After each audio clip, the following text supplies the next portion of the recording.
All right, I guess we might as well get started here. We're a little after 10. We have 42 people. So that's off to a pretty good start this morning. Bruce, why don't you go ahead and get things rolling? Okay, very good. Thank you, Dave. If we can, you've already muted the audience, I'm presuming. I will do that right now. I'll mute everybody and then open you back up. Probably wait until right before we get to Bill's presentation before I ask for anyone new to the group to introduce themselves. Dave, if you were to go up in all of your spare time, I know that you don't have, hi, click on the three little tiny buttons that are up there in the, theoretically, the upper right-hand corner. The first pull down says rename. You can just drop your call sign in there, but it's okay. I know who you are. Well, good morning, folks. It's not the regular cadence meeting that we would have second Saturday of the month. This is the alternate meeting, kind of the backfill and fill in to go out and keep people engaged and allow other folks that might not be able to go out and hit the regular business meeting in that normal order opportunity to interact with the group, maybe get some good information about what's going on in the community, certainly go out and get some information about amateur radio. And the hope is that through the Zoom meetings, of course, we're trying to stay in touch in a meaningful way without having to be on the radio to go out and try to convey all of this and to be able to go out and show a more dynamic presentation and other info. So thanks for being on board and happy Saturday. Hope everybody's staying cool. I just saw Dave go to black, which was interesting because I was going to ask him for any section related announcements, but there he is. I was going to say, I'll move to Rob first for any training related stuff, and that's okay. But typical order is that we'll go to Dave first. Again, I'll pull any new folks that might have joined us for the first time, new to ARES, new to the group. We'll do that right before we get to Bill's presentation. That way, in case we get a few more folks on board this morning, it'll give us the opportunity to do that without interruption. So Dave, section related stuff, ARRL related stuff, everybody that I'm hearing on the air discussing changing license classes is really talking about online training and testing. Any info? Well, the ARRL is working on online testing, doing it remotely. They have several states are already doing it. Alaska's been doing it for quite a while. Hawaii does it because of the islands. They do a lot of it by video. There's several other places. W5YI is doing it remotely, and so the ARRL is looking at it. They almost have it ready to go. So as soon as that's ready, we'll throw it out there for everybody. The other thing is the ARRL has opened up for members. You now have access to the digital copies of 4 magazines, the QST, QEX, the new On the Air magazine, and the QEX is for hobbyists with kit building and things like that, and the National Contest Journal. So you now have access to the digital copies of all of those. So that's about all for this week anyway. Well, before you run off and before you go back on mute, it doesn't feel or sound like there's been any change, but I also haven't heard that it's absolute yet. In listening to ARRL Audio News last night, as well as reading the weekly bulletin, it is sounding like there are not going to be any changes or concessions in field day guidelines, and it does sound like they are encouraging people to participate from home, with one caveat that I heard last time. But go ahead with your info first. And that's what I have heard as well. That no real changes. If you can keep within the prescribed distance, you could do 2 or 3 neighbors or whatever, and go together as a group. But other than that, I have not heard of any concessions of any kind. Okay, so the backfill that I have, and this was purely from ARRL Audio News, and unfortunately I'm on a work computer, which is why you sometimes see my screen name become something interesting, because candidly, when you're on line at work and you show up as Bruce KG6IYN, a lot of folks at work think that I'm about to Zoom bomb them. So I get knocked out of the meeting really, really quick. I apologize. I have to keep juggling the naming convention. And Dave, thank you for posting a call sign. Information last night from ARRL Audio News effectively said they're not changing the rules. They are going to encourage folks to follow all of the local ordinances and restrictions that may still be in play by the time we get to field day. Their apparent thought process is that we're not going to see a lifting of the regulations to go out and make an effective, real field day event possible. So to that end, what I heard in the ARRL Audio News last night was very interesting. It sounds like what they're going to do is offer the opportunity to let individuals represent their clubs. So as an example, San Diego ARES may indeed go out and send in a log, if you will, or individuals that are participating in ARES would send in a log and have it flagged to San Diego ARES. But there is not going to be a generated aggregate club score. They will not be generating aggregate club scores based upon that. In fact, I believe they said they wouldn't even post the score, is what I believe I heard in the background. So effectively, that means that you can participate as ARES, you can flag as ARES. They'll go out and get a warm fuzzy about the fact that maybe we had 100 or so out of our normal operational fleet of about 300 regular participants that were engaged, but they're not going to go out and take your score and publish it as a group score. They're encouraging people to go out and look at Bravo and Delta operations specifically from home. They didn't say anything about Charlie, because obviously that would imply that you are mobile in a car doing something, and they don't want that because that would be perhaps in violation of various things that might be in place in your part of the country. So I was joking about this to some smaller degree, but it may not be so much of a joke in that, you know, I'm not looking forward for field day having to compete with a whole bunch of full legal limit 1 Delta stations. That's not going to make things easy for the group. One of the reasons why a lot of folks do head to the hills and head to the high country and head to the back country is to get away from some of the local noise sources, be able to go out and work some weaker signal stuff, not just for the camaraderie and for the fun of it, to be sure, and sometimes the adult beverages as well, but to certainly get in there and do something in a different scenario, prepare for, you know, emergency operations, things like that, and do it in a manner that would allow you to learn from other folks. And we may not obviously be in that scenario this year. I don't have any updated information about the VHF related contest, but I would expect that they will probably follow suit. Any club operations or group operations will probably either be frowned upon. I've even heard in some other countries that sponsor some of the events, they've effectively dissolved the group categorization. So you wouldn't be participating as a team or a group. I know other group operators here in the States that are allowing their folks to go out and operate remotely. So as an example, there might be a remote base somewhere in one of the states. They may have the availability to go out and let 4, 5, 6, 7, 8 operators run a remote station. And those people collectively form a team, even though they're not on-prem, they're operating it remotely. I know some people are talking about that. Not really sure how it's going to play out. So I would expect for the June event, for our purposes, we'll probably try to go out and do what we've done in the past, make it not a scripted effort, but certainly a pointed effort where we have rally times.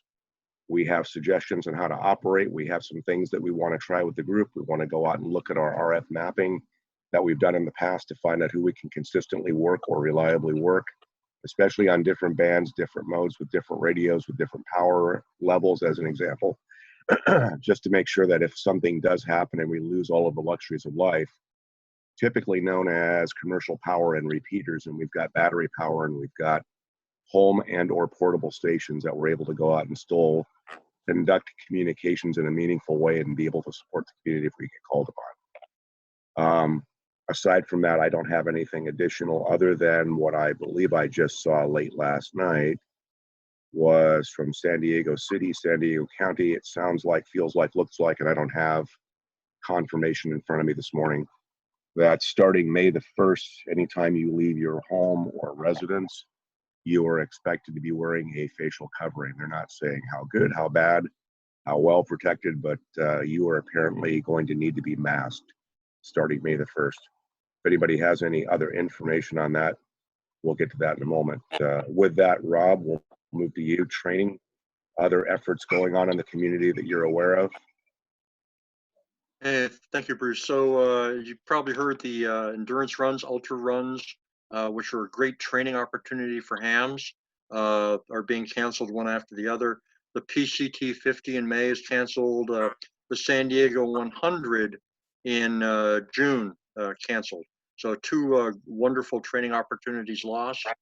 To try to make up for those, last weekend we had the HF rally. Hope everybody had a good time. Planning a VHF rally next weekend. Details on that will be forthcoming. And for the HF rally last weekend, we checked the ARES vault to see if there were maybe some loaner equipment available for people to check out to do HF if they didn't already own it. And there was no HF equipment that was working in the vault. So, well, next weekend VHF rally, hopefully that'll go better. More people have VHF equipment. That's all for me. Thank you, K6RJF. All right, very good. Thanks, Rob. So I'll solicit some some potential help here as well. Since a lot of us are at home, and I know that a smaller subset of us perhaps have both the equipment and the capability to actually work on radio type gear. If everybody does recall that we had a little mini swap meet late last year when we were at the Sharp location, we do have a small cache of HF gear that is in semi-functional order. It's not anything that I would put into the hands of someone and say, I wish you the best and I hope this works out for you. That wouldn't be fair. But we've got 3 or 4 HF radios. Predominantly, they're all ICOM. I've got a couple of other pieces that we need to go out and sort out and figure out whether we're going to sell them as is. They were either donated or estate-related items that became ARES donations. But we've got some ICOM gear that does have a possibility, although it's much older gear, to be brought back to life and restored to some working level where someone might be able to utilize that. It might be a piece of loaner gear, things like that. If you happen to be, and I'm just asking for candor on this, if you happen to be able to go out and work on that, you've got the right equipment, you've got the right stuff. A lot of it in some cases may just be cleaning the thing up, which means taking it apart, cleaning pots, looking at loose connections, things like that. There may be an opportunity to go out and bring some of those back to life. Candidly, I haven't had a chance to go out and do that, and I know several of the other folks that would have been in a place to go out and do that have been taken sideways by all the COVID-related items and things that are happening in life. So unfortunately not able to go out and engage, but we hope that we'll have some additional pieces from an ARES pool in the future. We just don't currently have anything like that. With that, Dave, flip it back to you. Anything additional, and then we'll go out and have Bill start his presentation. If not, after we go out and call for new folks. I wanted to give Dave the opportunity first. No, I have nothing else at this point. Let you go ahead with what you had and let Bill do his presentation here for everybody. Okay, kind of like playing the Hollywood squares on a much larger, gigantic basis here. So if we've got any folks that are brand new to the group and have not participated previously, just recently joined ARES, this would be the right time to go out and I see Andre AJ6JE raised his hand. Andre, pop in there, introduce yourself, let us know what your interest in ARES is. Hi, this is Andre. I am new here, obviously, and new ham as well. And my main interest right now is I'm trying to get my HF station set up, which is taking longer than it should. Very good. Welcome aboard. Looks like Ryan, KK6MBL, was next. Yeah, hi, good morning. Yeah, I just joined the group this week as well, and just looking to get into how to help out with any of the area emergency operations that would potentially come up. Living up here in Ramona, it's a bit more fire prone, and so I think very helpful to be involved in that. Very good. Welcome aboard as well. And yes, in general, I know there are areas that are a little more likely and more, unfortunately, historically victims of that. But I think in some dictionary somewhere for disasters, and if you look at fire prone, then you look right next to that, and the first word that comes up is California. It's unfortunate, but kind of where we are at. All right, very good. That looks like that was it for new folks, new intros. So with that, Dave, I'll let you redirect, and Bill will get started with the presentation.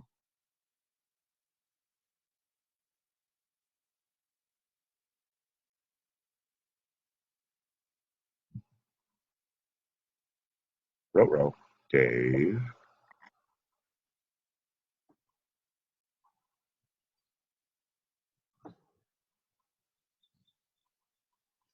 Stand by, folks.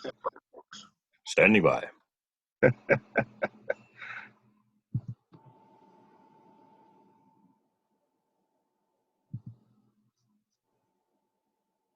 Dave has left the building. That's entirely possible. That's happened. Sometimes, this is like real life. This is not just everybody conveniently trapped in a room where we have a captive audience. I don't know that I've actually got the control to be able to make Bill the presenter. That's what I'm looking for. Anybody remember Dave's not here from years ago? We're not going to do any Cheech and Chong this morning. A little bit too early. Bill should have the share screen button. You should be able to share screen. Yes, Bill should be able to. Right, yeah, I'll go ahead and do this. Oh, Dave's back. Go ahead, Dave. I am not seeing Dave is back. Bill, go ahead and try to do your screen share. Roger, it will take me just a moment to set it up. Sorry about that. While that happens, I did hear the county briefing yesterday, and they did in fact say May 1st face covering is required. Well, I think it was like if you are going to be within 6 feet of someone else, you have to have your face covered if you're not at home. That sort of thing. Very good. Thanks, Jay. All right, Bill, you're live. Okay, how's this look? Looks great. Readable? It is okay. Indeed. Hi, I'm Bill K1CT, ARES member, Convert 220 Club member. This presentation was given to the Convert 220 Club a few months ago, probably in February or maybe January, and before the pandemic hit us.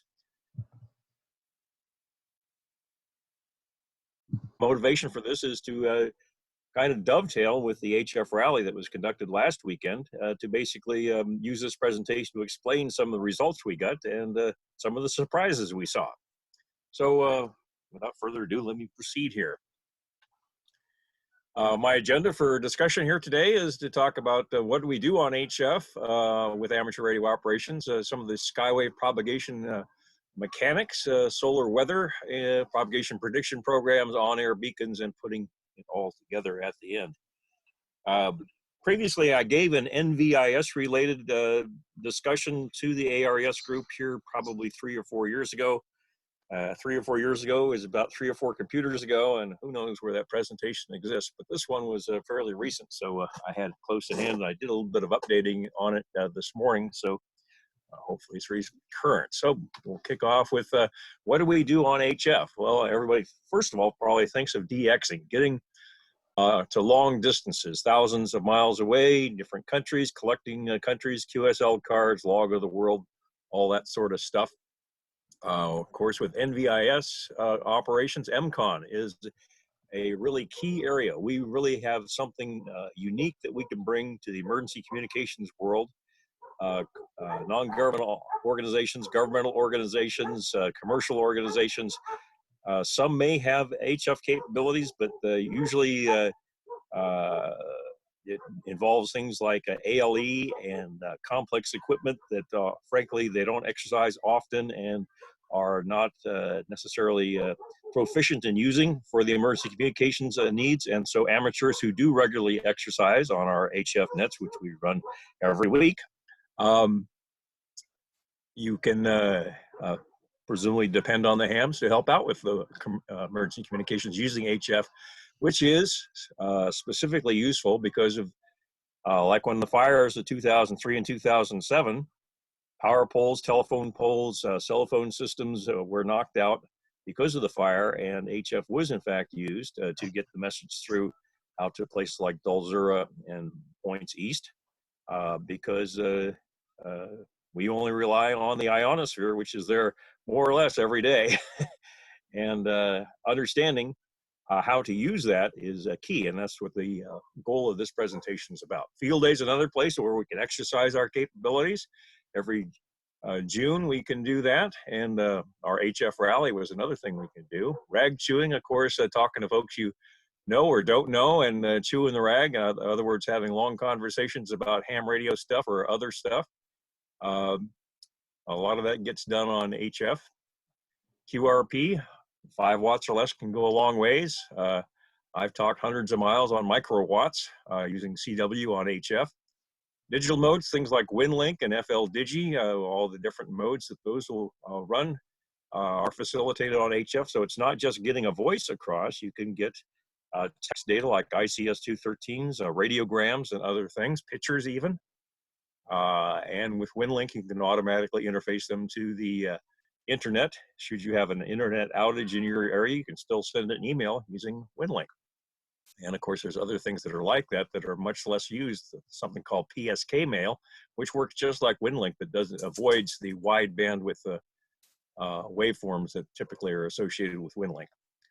Mobile operation, it could be fun driving down the road talking to South Africa on 40 meters like I did in Idaho not too long ago, early in the morning. That was kind of neat. And lots of different modes, single sideband, CW, AM, data, RTTY, WinLink, and so on, as we talked about. Maritime mobile, a lot of boaters, particularly folks who want to spend a lot of time away from home on their sailboat or whatever, frequently use HF amateur communications to contact back home using things like WinLink or single sideband voice, phone patches, that kind of thing. To avoid the cost of satellite communications. Of course, one thing about amateur use is that you can't conduct business over it. So this is primarily just for health and welfare, keeping up the ties that bind with your family and friends. SOTA and IOTA operations, summits on the air and islands on the air operations. A lot of that gets done on HF as well as VHF. And these days with the internet, lots of local remote operations, remote particularly, is that you can remotely operate an HF station in a good location, unlike a condo is not necessarily a good location, but if you set up a remote site with HF and you can internet access to it, you can operate it remotely and achieve much better results. Of course, a lot of our partners involved in the military and disaster relief agencies, such as MARS, the Coast Guard Auxiliary, and SHARES, all focus a lot of their activities on HF as well as some on VHF. So that's a lot of what we can do with it, and I'm sure a lot of you knew about that. But first, particularly for the folks starting out, what is HF? HF stands for high frequency. That's the spectrum that lies between 3 megahertz or 3 million cycles per second and 30 megahertz or 30 million cycles per second. Those frequencies result in a wavelength of 100 meters down at 3 megahertz and 10 meters up at 30 megahertz. A lot of people will lump in the 160 meter band too as far as HF, but technically that's an MF band. And but it shares propagation characteristics with our lower HF bands, but also some that of the lower frequencies down like the AM broadcast band. It's between our HF bands and the AM broadcast band. So one thing that's key about the wavelength is that's directly proportional to the size of the antenna, you need to efficiently work on those frequencies. So at 3 megahertz with a 100-meter wavelength, or we call it 80 meters at 3.5 megahertz where our band is, your antenna needs to be, a dipole needs to be roughly 120 feet long, approximately, depending on the part of the band you cut it for. And that is really the small size antenna. If you work against counterpoises or ground rods and things like that, you can put that in half, because the other half of the antenna is the radials of the ground rods and the ground itself. So that gives you a little sense of proportion of where we're at. So going in question on HF propagation is the sun. And they'll explain a lot about this as we go through the presentation. But today's sunspot number is 0. The solar flux is 68. Solar flux is a measurement we make on 2800 megahertz up in the S band microwave region. And it's proportional to the sunspot number. So if it's cloudy, you can still get an idea of how the sunspots are by measuring the noise level from the sun on 2800 megahertz. Or so that's 10.7 centimeters is what you'll see it at sometimes. Geomagnetic activity. The geomagnetic lines of force coming from the poles oftentimes can be disturbed by the solar wind and other effects. But right now, because of the low sun activity, that is very quiet. So it's a very stable but not very robust ionosphere that we're working with right now. And we'll get into more about that. So let's explore some of the ways that the sun interacts with the upper atmosphere to create an ionosphere. Ultraviolet and X-ray radiation come from the sun and head towards Earth during the daytime, obviously, the daytime side of the Earth, and strikes that upper atmosphere and disassociates molecules and turns them into ions. In other words, there's free electrons and free nuclei running around, which are highly conductive, and those highly conductive gases, or otherwise known as a plasma, you may have heard of a plasma, can either refract or reflect radio waves back down to Earth is the key thing. Because there are different wavelengths coming from the sun and different molecules in the upper atmosphere, these get layered. And you'll see the layers on the graphic on the right side of the display there show the D layer, E layer, F1 and F2 layers, those 4 different layers that get formed by the daytime sun energy coming in the ultraviolet and X-rays. Those are formed, like I say, at different altitudes, the D layer being closest and the F1 and F2 being the furthest out. The F2 layer is one of the prime ones we use for long distance communications and also NVIS communications, as our waves are going directly up and coming right back down again. So that's why we have layering. And at nighttime, when there's no ultraviolet and X-ray radiation coming from the sun on that side of the Earth, you'll see on the lower left part of the graphic that all those layers either disappear or come together. The F1 and F2 come together and form just the F layer at nighttime. It's much less intense, and it's only at one altitude approximately, although it's a broad band of altitudes. And that's how we propagate our SKYWAVE, HF SKYWAVE transmissions at nighttime. One of the key things that we observed during the HF rally was that 80 meters worked, or 75 meters worked really well on the early part of the day, and it worked pretty well at the very late part of the day, but during the middle part of the day, well, not so good. Part of the reason for that is that D layer down there, the lowest level layer. During the mid part of the day, it gets intensely ionized, and actually, instead of refracting or reflecting waves, it acts as a big blanket that absorbs your waves. And so at 75 meters, it was mainly absorbing and preventing the waves from reaching out in NVIS fashion to get to the F1 and F2 layers to be bounced back down again. So we've seen this many times on our supporting the backcountry runs that Rob was talking about.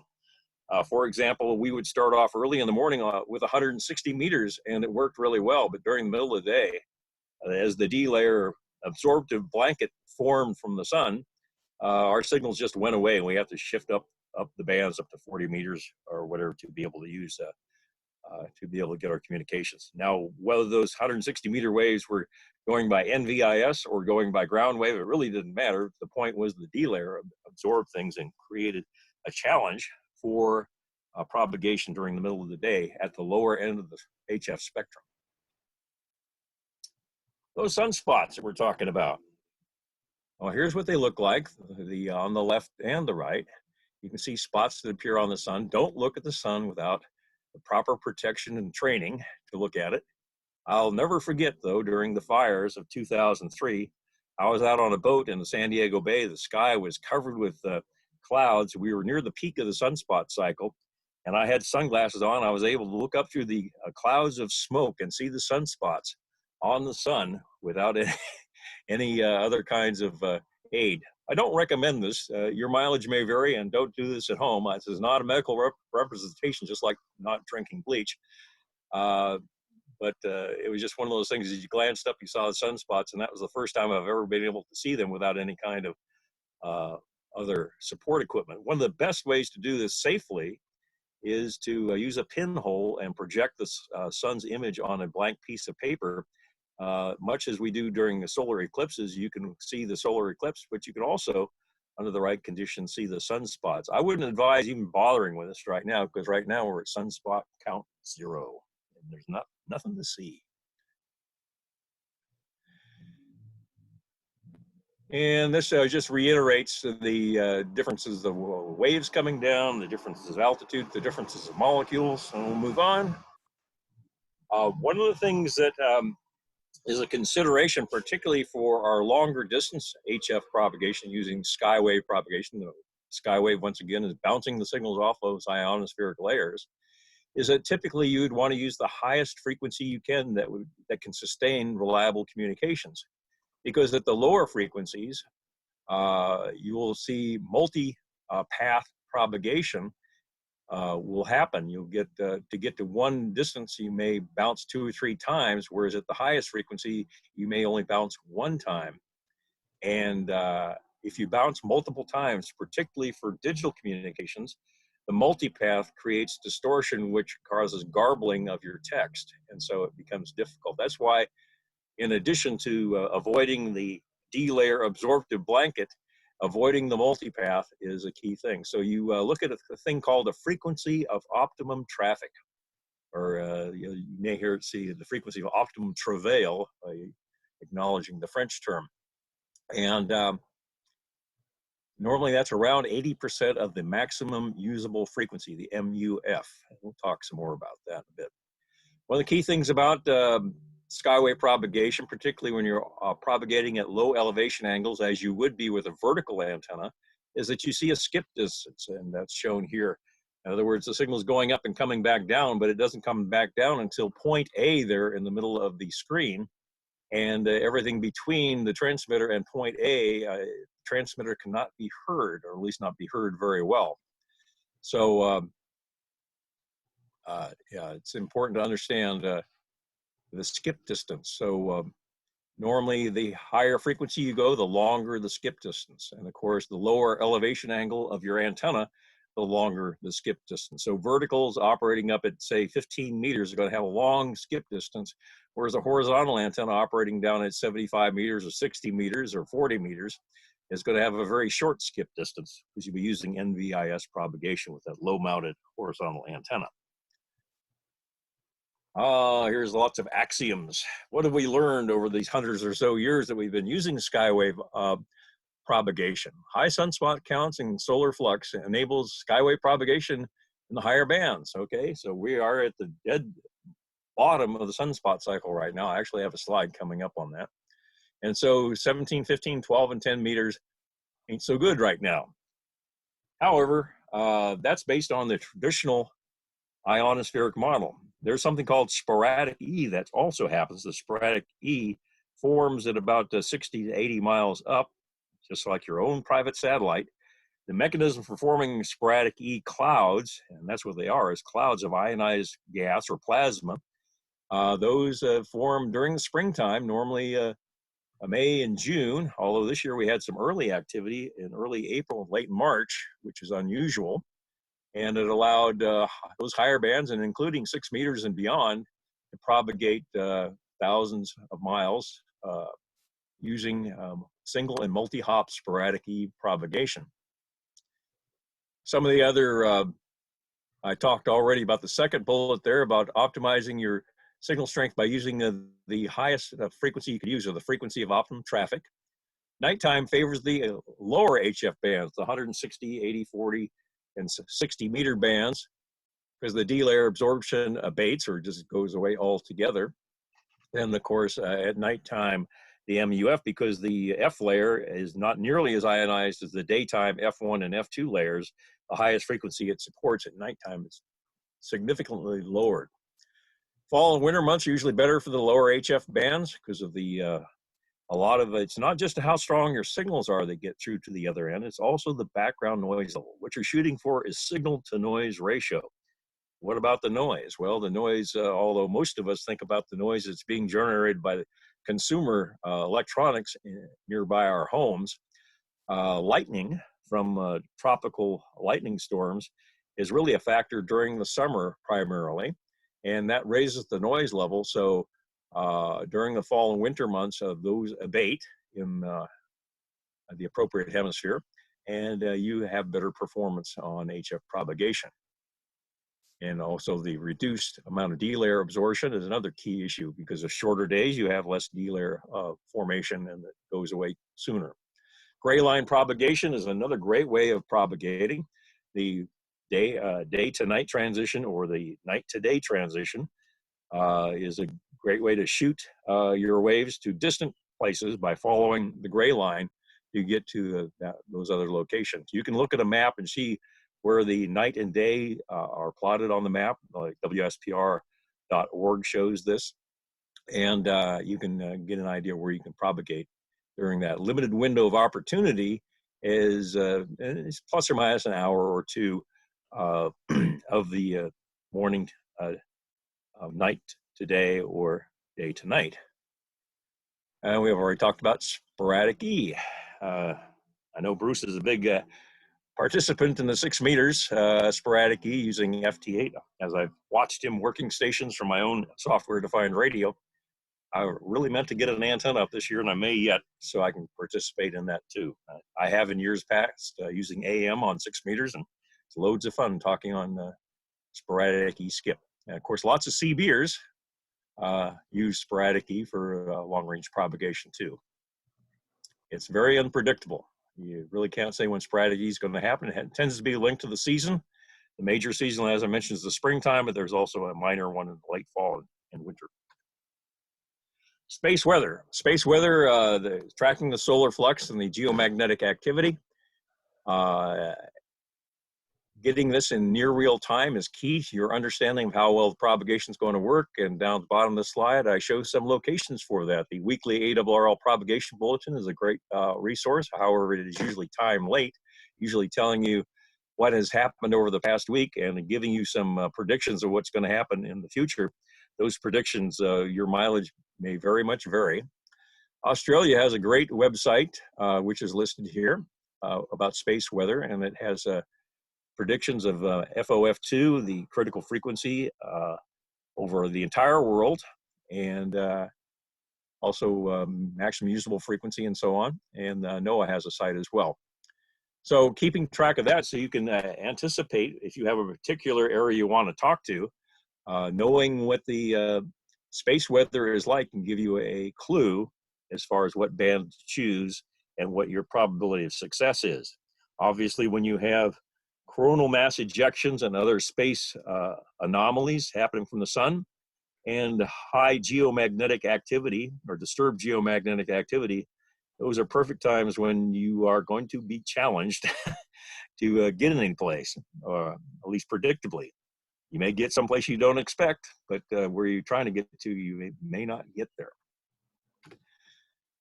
Okay, a little bit about the solar cycle. These sunspots come and go, and they tend to follow an approximately an 11-year sunspot cycle. In other words, every 11 years, you see those peaks on the upper part of the graphic there, and the sunspot count on the left side. The National Observatory in Belgium keeps track of this stuff for the world and puts out these numbers, and lots of folks spend a lot of mathematical energy on reducing this down to understandable data. But the key thing is that there are peaks and there are minimums, and they're roughly an 11-year cycle. And although the display I showed on top does not go out to 2020, the bottom display does show what was predicted. It says we are here. Well, we aren't here. That's a few years ago. But the very bottom of that trough there is where we really are today. And the geophysical scientists are predicting that right now is the absolute minimum of the solar cycle. So the good news about that, from here on, it's going to get better, we hope. And there's the prediction based on when this graphic was built a few years ago, where they think the sunspot cycle will go over the forthcoming years. Well, that sunspot cycle can vary quite a bit, and there is evidence that in the past there was this thing called the MAUNDER minimum, where the sunspot cycle basically went away for several dozen years, and those were not good times to live for HF propagation. But luckily, nobody had an HF radio back then, because that was hundreds of years ago. But you can still see that there's quite a bit of variation in the peaks of the sunspot cycle. And the last really good one was in 1957, 1958, when there was a big international geophysical year, and propagation was just awesome. The cycle that followed, 2 or 3 cycles after that, were pretty good. But this last one and the one forthcoming are expected to be not so good. There's been talk that we're entering another MAUNDER minimum, but you don't know until after it's happened, because a lot of this data reduction is all smooth numbers and is all done ex post facto. So you know what you experience after you have experienced it. Some of those anomalies I talked about are coronal mass ejections, CMEs, and geomagnetic storms, and this gives you some photo illustrations of what that is. Big bunches of hot plasma gas coming off the sun, flying towards Earth. If we happen to be in the path of it, they really upset our ionosphere and our geomagnetic field, causing much degraded HF communications and highly erratic operation, even down in the MF, because the D layer would become very ionized, and even AM radio stations, their range could be significantly reduced during the daytime just from some of these solar anomalies. And the metrics are, they're, like I say, they're measuring on 10.7 centimeters to count the flux, so you can get the numbers of whether or not you can see the sun.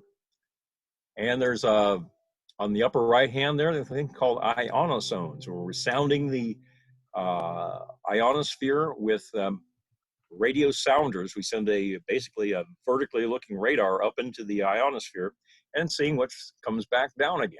And you can see the various layers on that ionozone there, and the little graphic on the lower right shows a location of all these radio sounders throughout the world. This is one particular brand of radio sounder, our ionospheric sounder. There are other brands, and so there are actually a lot more than this, but this gives you a sense that there's all kinds of these things around. So, and I think one nearby us is up at Lompoc, California, up near Solvang, and P. Soup Anderson's up there. So we can use theirs, and you can actually check right into the site and get their ionospheric soundings right off the web. Here's a history, very historical thing from a Navy publication of how to choose your frequency. If I'm on a ship that's 1,300 miles away from Guam, and my sunspot number is 94, and it's January, and this shows the maximum usable frequency in the upper bouncy line there. And below that is the frequency of optimum traffic. And below that, with the ampersands, I think they are little circles with X's in the middle of them, that is the minimum usable frequency. And you'll see that the minimum the daytime is generally on the extreme left and the extreme right, and nighttime is in the middle. So nighttime, the frequencies are dropping down, and during the daytime, they're higher, as we talked about earlier. And it's also posted in in text form on the right side of this. So this is back in the days of Hollow Earth cards and mainframe computers that used to do this, and they pre-did this all and put it all in a publication and issued it out, and now they don't bother doing this anymore because the Navy doesn't use HF, or not very much anyway, not for long-haul communications. To the amateurs, there are a number of sites on the web. N0NBH is one I use on a daily basis for keeping track of what's happening with the ionosphere. Beware, however, that some of these graphical aids in particular are zombie sites. The one on the left there is an excellent program, but there's an online version that is on the internet that N0NBH puts out. That's the one that's the blue background geographic display. But it has defaulted to a sunspot number of, it shows 86 here, which is 86 more than we have today. So everything is commensurately much higher in frequency than it would be otherwise. You'll see the various contour lines showing the maximum frequency that can propagate through that part of the ionosphere. And as I talked about, the gray line there, you see these sinusoidal lines that start on the left and track up to the pole and then come back down through the East Coast and then down through South America, down to the Antarctica, and then back up into the Indian Ocean. That's the gray line. So if the gray line is passing over you, you can propagate up and down that gray line to talk much longer distances than usual. The graphic on the right side is the one I use for the 80-meter digital net each week to predict what the FOF2, or the critical frequency over San Diego is. If you look here, you see it's green over San Diego, or green going to brown. You look at the legend on the top, green is 5 megahertz at the 5 megahertz band, in other words, 5 to 6, and brown is 4 to 5. And so we're right at that termination between the two. So our FOF2, or critical frequency over San Diego, is 5 megahertz at that time. For NVIS propagation, this is important. That means that you could use 80 meters for NVIS propagation. You might be able to use 60 meters, although it's right on the edge, but you probably won't be able to use 40 meters because it's well beyond that, and your waves are just going to go out to long distances, but they aren't going to come right back down 20 or 30 or 40 miles away like you would want with NVIS. So away they go. Talking to DX, going along, but not talking to your neighbor in Julian or Ramona or whatever. Propagation modeling tools. You can predict, based on the solar weather that you pulled off the web, what you could reasonably expect to propagate. VOACAP comes with WinLink software, for example. It's for free, or you can download it separately. And this was used for predicting shortwave broadcast propagation. You can use it for amateur, since several of the shortwave broadcast bands are the same as the amateur bands. For example, a 41-meter broadcast band is our 40-meter band. And there's a, I forgot, I think it's, there's one right around 80 meters as well. There's others near 60 meters. There is a 60-meter broadcast band for shortwave broadcast. So that one's free. It's available for a wide variety of operating systems. PropLab Pro is the one that I showed that had the sunspot number of 86 on that last graphic. There's a standalone program which you can program your own solar parameters, but it's $240. And ASAPS is one from the Australians for 250 Australian dollars, which is roughly the same as the PropLab Pro price here in US dollars. Actually, probably a little bit less, all depending on your exchange rate. And there's all kinds of other attempts that are out there, some better than others, and that website I give shows a bunch of those. I just use VOACAP myself. It's free, it works, and it's pretty good.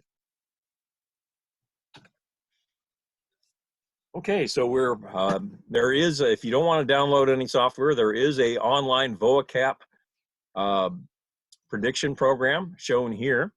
And this shows me modeling transmissions between Argentina and San Diego. And why am I doing this? Well, the reason I'm doing this is because I monitor the Coast Guard HF SITOR broadcasts, notice to mariners, and frequently I hear the Argentine Coast Guard come through on the same frequency. So I wanted to get an idea of what that looked like as from the propagation prediction. When I am hearing it, I want to know if my propagation tools support me hearing it, and vice versa. And that is very intuitive, very instructive, in that these propagation tools mean well, But the reality of it is the HF is not that predictable, and your mileage may very much vary, and it has to be taken into account with lots of sources of data. The propagation prediction is one thing, but real-time monitoring of beacons and other activity is as important, if not more. So what are some of those other things that we can monitor to get an idea of where we're propagating? Well, the age-old means of monitoring WWV and WWVH are key. They're on the air 24/7. They're easily recognizable on frequencies 2.55, 10, 15, and 20 megahertz. And two locations, however, Fort Collins, Colorado, and out in Kauai for WWVH. As I'm to separate the two, they're on the same frequency, so you'll hear the male voice is WWV in Colorado, and the female voice is the one in Hawaii. So you can get those, if you're hearing those, you can get an idea of how propagation is working. They also, I'm not sure they still do, but they also have a little propagation solar weather voice announcement that goes out at so many minutes past the hour that you can look up on the internet if you want to get it that way, rather than getting it directly on the internet, which is handy if you're on a sailboat someplace and don't have internet connectivity. There's all kinds of other time and frequency standard stations throughout the world. For example, JJY and RWM. There's one in China as well. They're on the same or nearby the same frequencies as WWV and WWVH. And of course, CHU in Canada. I remember I had a sideband engineer's SBE33 single sideband transceiver, which only tuned the ham bands, and so wouldn't tune in most of those WWV frequencies, but I could tune in CHU, which during the years of my teenagerhood were on 7335 kilohertz. Well, the other day I went looking for this, and they apparently moved. They're up at 7850 now, but you can use this as a propagation indicator if whether or not you're getting to Ottawa, Ontario, Canada. And you have 3 different frequency to check that out on. And there are others, as I mentioned. And on the right side is an illustration of the WWV transmit antennas in Colorado. Northern California DX Club operates a beacon network throughout the world, and you can look at those. I would look them up on the web. They have a transmission schedule, multiple different frequencies, different call signs are all over the world, shown here on the graphic on the right. And you can get an idea of propagation by using those. They scale power up and down, so you can get a sense of 1 watt is making it through to you from New Zealand. Well, you might be able to talk to New Zealand on that particular band. WhisperNet is another thing, putting out a propagation, weak signal propagation reporter network. That's what WHISPER stands for.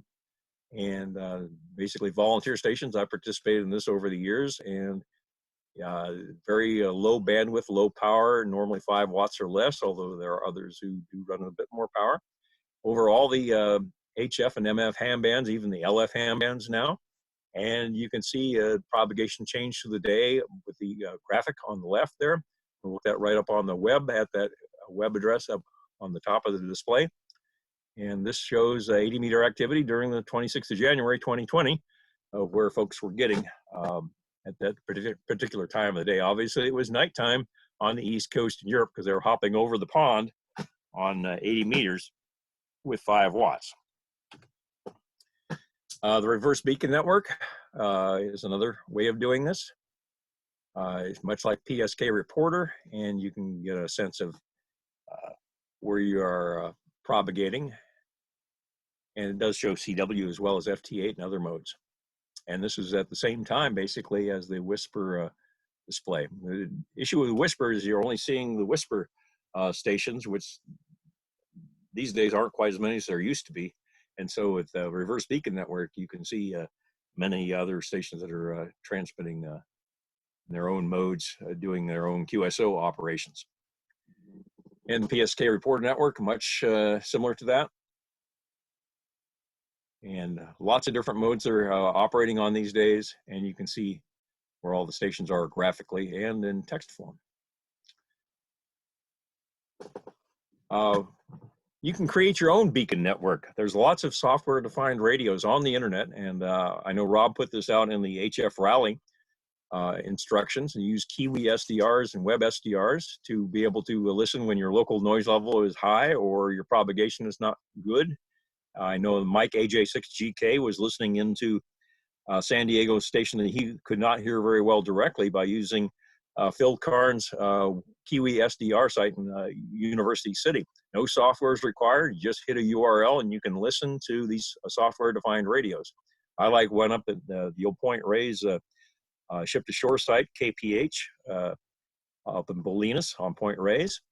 And they have those same antennas they used to use for marine and ship-to-shore communications, and it's a beautiful site, big antenna, low noise level, and you can hear all kinds of stuff on it.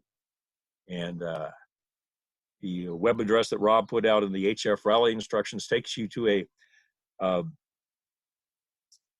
Kiwi SDR map site, and all the Kiwi SDRs that are on the air are listed there, and you can hit them in the area you want to go to.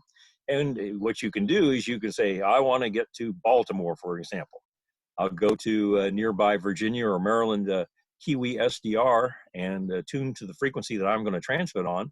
And I can transmit there, and if the SDR hears me, you'll hear it over the internet, and you know that you have propagation to Baltimore, and you can talk to Aunt Susie over the 20-meter radio or 15-meter radio, whatever it is, that as substantiated by listening and establishing the propagation conditions between your two locations ahead of time. So you can improve your results.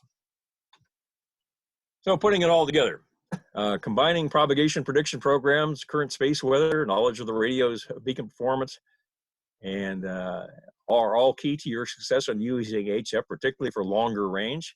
NVIS is much less challenging because it's not so dependent on marginal communication. To go like to Baltimore from here is a little challenging, but to get to Imperial County from here is much less challenging. You can almost predict that on a daily basis how you're going to do that. Experience is key. Exercising is key. Getting your antennas set up, eliminating local noise sources. They're as much as part of the signal to noise ratio as the propagation part of it is. And all this is great on predicting this, but that's the fun of HF radios, that put out a CQ call and see who comes back. You may find out that putting out a CQ call on 10 meters, you don't expect anything, but who knows who might come back. There are many different modes of propagation that I've not touched upon here, and those different modes can cause unexpected results, which is all of what the fun is about. And that concludes my brief. I'll stand by for anybody's questions if you want to ask anything.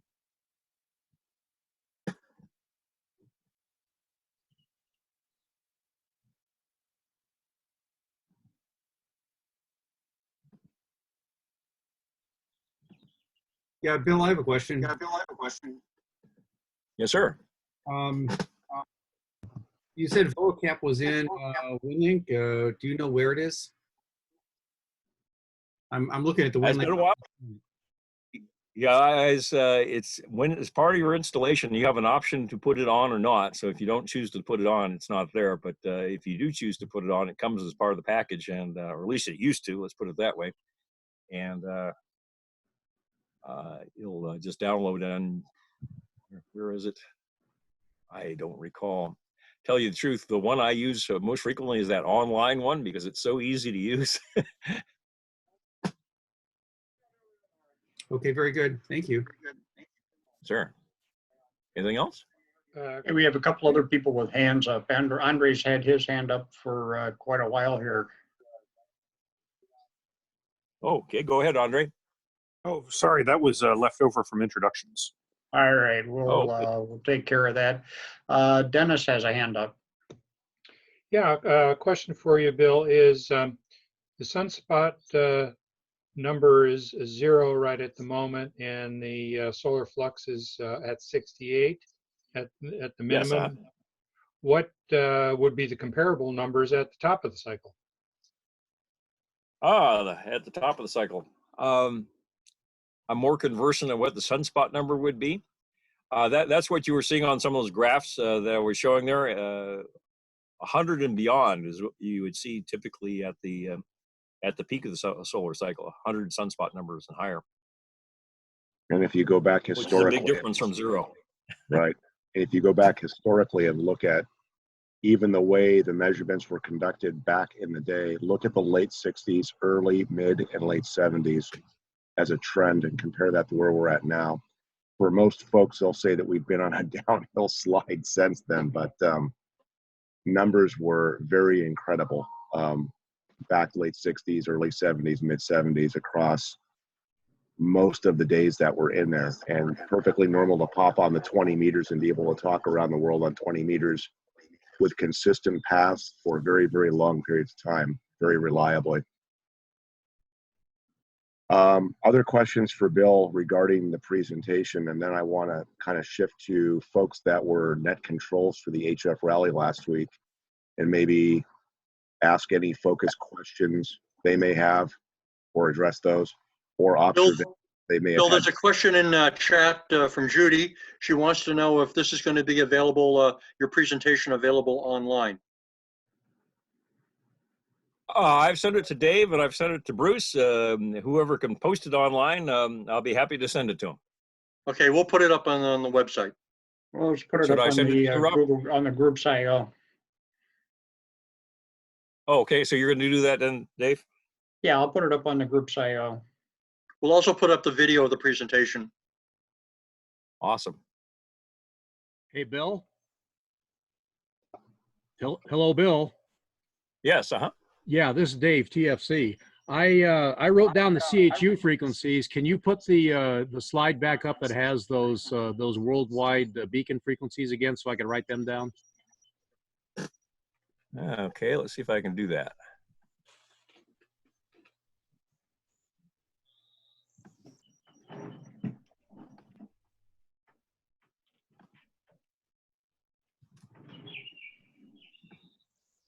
It was blocked out in the lower left-hand corner, as I recall. Yeah, that.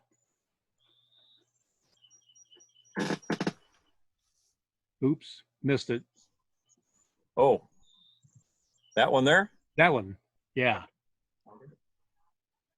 Yes, go to the that Northern California DX site there that I list, and it has all that.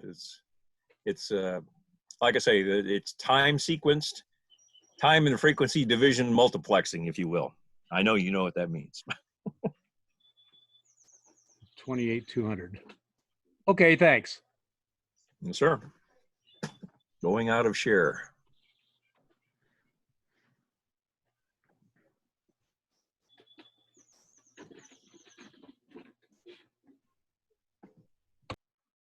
Is that it for me?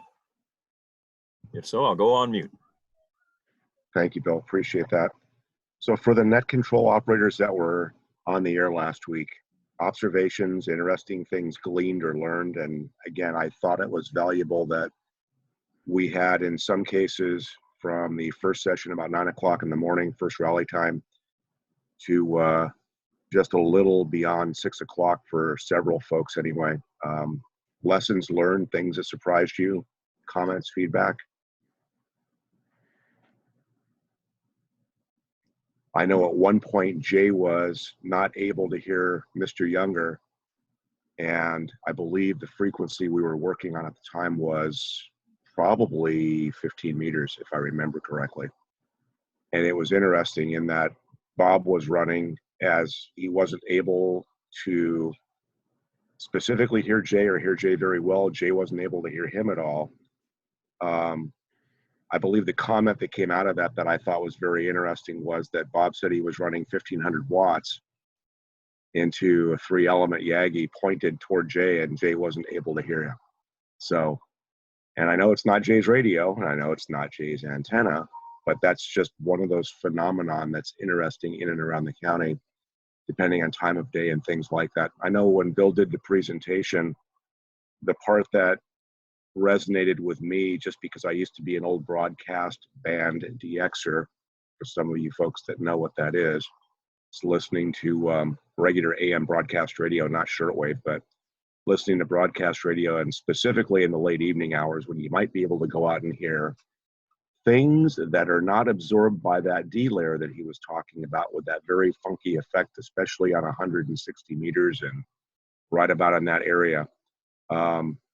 You know, same effect happens for us as we start getting into the daylight hours and we start energizing that layer. Things stop making it through there. It just soaks them up. And that's why you don't hear AM radio stations that are thousands of miles away during the daylight hours, and why sometimes you will hear AM broadcast stations that are thousands of miles away during the evening. There's one hand up from Jay Rollins. Mr. Rollins. Yes, sir. Good morning, everyone. Great to see everybody this morning. Glad everyone's doing well. So we did at least one of the rallies over here in Imperial County. We couldn't hear a lot. Actually, we couldn't hear any activity from San Diego from the stations that I know were transmitting, which is interesting. We just obviously weren't on some of the bands like 80 at the same time, but we did have some success. We went through all the bands listed, all the trial frequencies. We even went to 60, and we discovered something interesting with 60.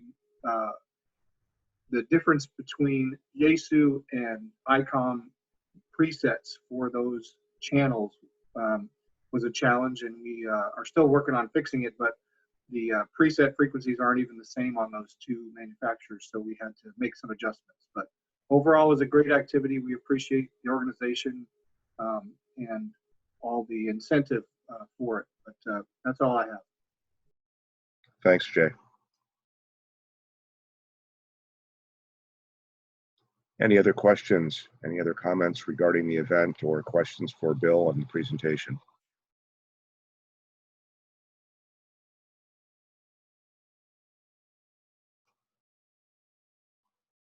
I'm not seeing anything else pop up. WA6TNT here, if you hear me. There you go. Comment on 160 meters. A number of years ago, I did some experiments in the daytime on 160 meters mobile into the backcountry. And even though the D layer was an issue, I found because it's a medium wave frequency, it had a surface wave propagation, and the signals just flowed over the terrain. And I had no problem talking back into San Diego, even when I was mobile and going through a highway cut where I had rock walls on either side of me. I was still being heard. And it looked to me, and I experienced these same things back in the good old days of civil defense in the 1960s, when a typical station was a Viking 2 SX-71 at the fire station, and the antenna was nothing more than a pipe with a big loading coil in the bottom of it against the counterpoise. And we covered San Diego County like a blanket with that. So it's a good, useful tool in the toolbox. The trick is trying to get a decent signal out of a temporary location like a Red Cross Service Center or shelter, trying to establish comms that way. But I have 160 meter capability on my truck, and it works out very well all over the place. I have no trouble talking to people. Anyway, maybe a little comment from Bill on the surface wave propagation and how it works. Sure, Bruce. Yeah, the surface wave or ground wave propagation is one of the big advantages of going down to the MF spectrum. And it is a way to, particularly if you have part of your path over the ocean, for example, you're listening to LA stations on the AM broadcast band or trying to talk to them on 160 meters. And back once upon a time, we used to have 160 meter ARES net, which happened in the middle of the day or late morning anyway, on Sundays. I think it was 11 o'clock AM on 1945 kilohertz. And it was interesting, the folks we used to have check in with that. And of course, during some of the backcountry runs, we used to use 160 meters for that, mainly because we were able to rope in the folks on that 160 meter net to participate. Yeah, it can get places you don't expect, and that's all part of the experience part of things. Your propagation prediction program may show a hopeless situation, but what you find in actual experience, it may work differently.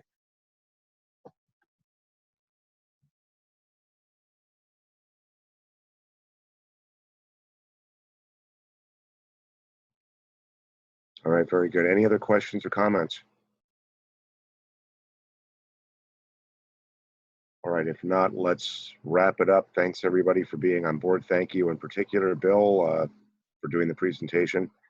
Again, I was hoping this would be beneficial for folks coming out of the event last week, maybe understand some of what they were either up against, what they experienced, and certainly what they can look forward to planning on for or improving upon for the next event. Unless there's any other closing comments, we'll wrap it up. And I'll thank everybody for being on board this morning. I did find the directive from the county on you have to wear a mask anywhere in the county if you're going to be within 6 feet of somebody who is not a family member. Very good.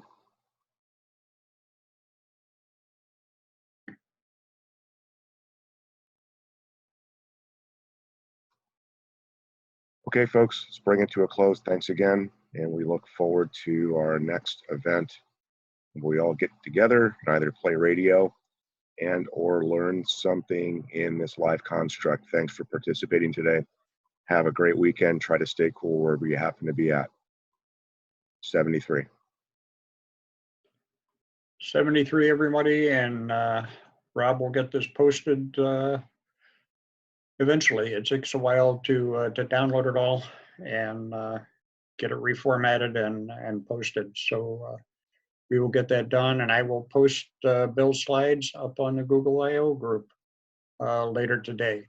And thanks everybody for being there, and we will see everybody next Saturday. Thank you, Bill. Thanks. Y'all have a great weekend out here. 73. Adios.